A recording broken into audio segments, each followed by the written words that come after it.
Video ini dipersembahkan oleh Hijrah Muda Channel. Anjing ben kiamat itu semua orang dihisab, termasuk sampean-sampean bareng dihisab. Pertama sing dijaga jelas sholat. Jadi kalau masalah ibadah mahdoh itu sholat, nah masalah sosial itu asal tidak saling bunuh. Terus kalau terangkan ya, terus ngendikane Rasulullah Shallallahu Alaihi Wasallam ngendikane la yazalul mar'u fi fushatin min dini malam yusib daman haroman. Bapak malih ya. La yazalul mar'u fi fushatin min dini malam yusib daman haroman. Seseorang itu boleh serilek-rileknya dalam beragama asal dia tidak punya masa lalu mengalirkan darah yang terhormat. Gamane cara Jawa ora tau mateni wong, ora tau mateni wong, ora tau mateni wong mukmin utawa ora oleh mateni wong sing muahad atau mustaman. Ya ada aturannya lah. Jadi kalau sampean urip ora tau mateni wong iku wis secara beragama iku rileks karena fifus satin mintin. Nah tentu mateni itu ada banyak sebab, diantaranya fatwa yang ekstrim sehingga ulama dulu itu senang guyon sampai keterusan saiki. Jadi kabeh wong alim hasil sering guyon karena memang menghindari omongan penting. Kenapa? Karena sekali omongan penting ini kadang yu'addi ilal fatwa bitaqatul. Takutnya fatwa itu ekstrim kemudian saling apa? Saling bunuh. Sehingga masyhur itu ada pepatah bahwa statement ulama atau kolamul ulama, penanya ulama itu ahaddu minas sayf, lebih tajam ketimbang apa? Pedang, karena bisa menimbulkan macam-macam. Sehingga dulu banyak ulama kalau bab jinayat itu sudah tidak mau baca bab jinayat. Jinayat itu karena ya takutnya fatwanya itu ekstrim. Ada beda zaman Nabi itu kan enak ya, sing Kanjeng Nabi mesti bener ya, musuhnya Abu Jahal CS mesti salah ya. Tukaran saiki itu gak seru, tukaran duit gue repot. Masih aku musuh sampean ini soalnya bener sampean, mau ora tahu, ora tahu seneng mbok musuhi piye ngono dadi. Kan gak penak. Ya misalnya kiai itu kan mbek santri, wong mesti kan normalnya bela kiai ini, mergo luwih alim luwih bener. Tapi kan cara pandang lha iya sing bener kok mau ngalah kan. Iso wae sing disalahno pangeran iku sing saiki wong tuwa tukaran mbek anak, kira-kira wong nyalahno sapa? Nyalahno orang tuane apa anake? Cara kowe dadi hakim.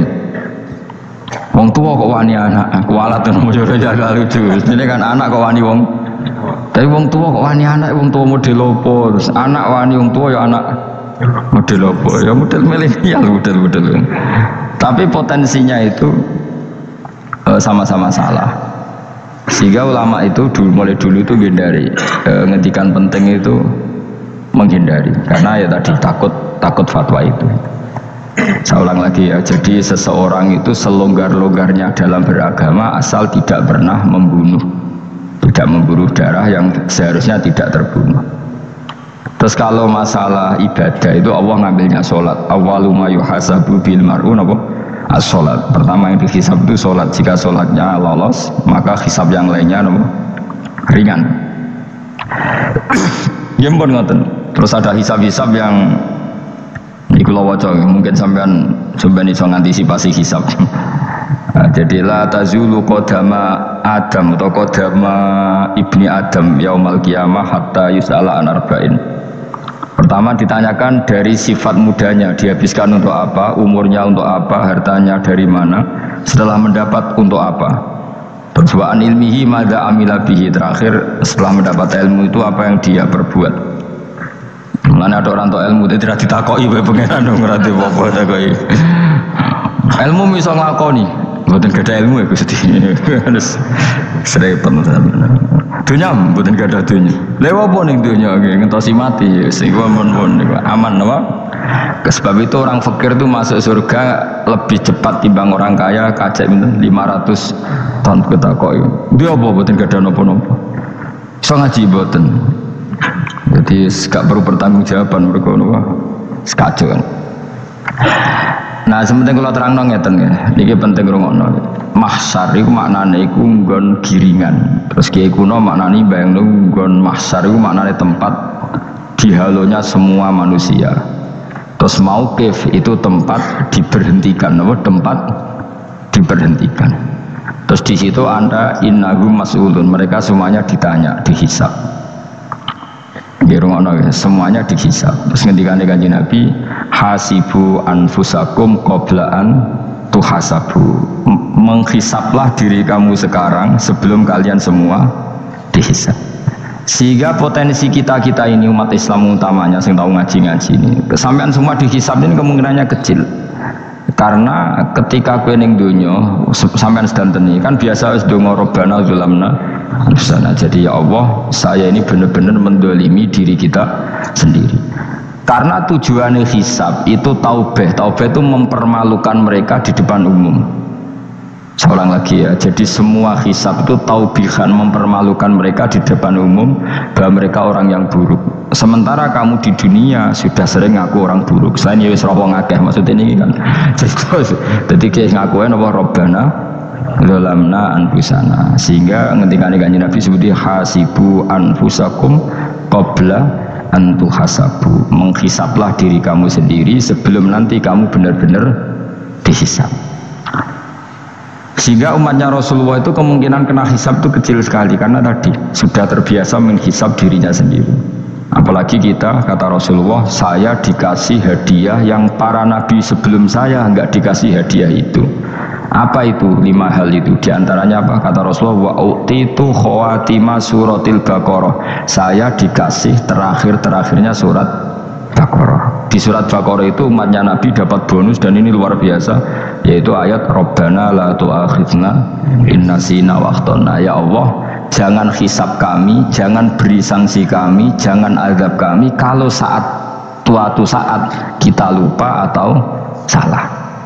ASP nak kue urung salah padahal mesti salah. Rai-rai ini gak mesti salah. Wes gawe perjanjian mbek pangeran Gusti. Dalam perjanjian nggih apa? Setiap saat salah langsung sepuro. Mohon mboten usah istighfar malih pun niki pun niku. Deal soalnya deal ini. Lah itu ngendikane Kanjeng Nabi senyum-senyum senenge ra karuan. Dan setiap itu dibaca oleh umatku, Allah sudah jawab qala na'am. Jadi Rabbana la tu'akhidna in nasina aw akhtana. Terus qala Allah menjawab na'am. Terus Rabbana wa la tahmil alaina isron kama hamaltahu 'alal ladzina min qablina. Nabi Muhammad jawab, Allah menjawab na'am. Sampai terakhir wa'fu anna, Allah jawab na'am. Kemudian para kiai itu punya kiat supaya umatnya itu hafal itu. Terus jadi bahan tahlil itu masalah ya.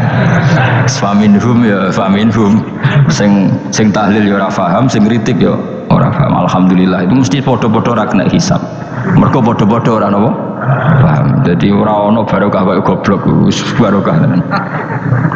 Kok sing lakoni ya ora paham, sing kritik ora paham. Jadi kalimat yang di akhir surat Baqarah itu adalah termasuk hadiahnya Rasulullah yang tidak diberikan pada Nabi sebelumnya. Ini apa ini? Utitu khawatima suratil Baqarah. Saya dikasih akhir surat Baqarah. Gini, ku setiap doanya umat Nabi, Allah jawab, na'am. Jadi ya Allah, la tu'akhidna, jangan kasih sanksi kita, innasina au akhtona. Allah jawab, na'am. Itu satu. Terus kedua, umatnya Nabi itu kalau dosa itu tidak perlu prosedurnya harus istighfar. Banyak amalan yang menjadikan diampuni. Misalnya kafaratul majlis itu lafadznya agak istighfar. Subhanakallahumma bihamdik misalnya. Dan banyak imatatul adza anit thoriq. Misalnya Nabi pernah cerita ada seseorang yang nakal, kemudian gara-gara menyingkirkan duri di jalan yang ganggu orang lewat, kemudian Allah memaafkan. Ada yang dimaafkan karena ngombeni anjing, macam-macam. Kemudian ngombeni santri, macam-macam. Jangan lupa klik subscribe dan nyalakan lonceng notifikasinya.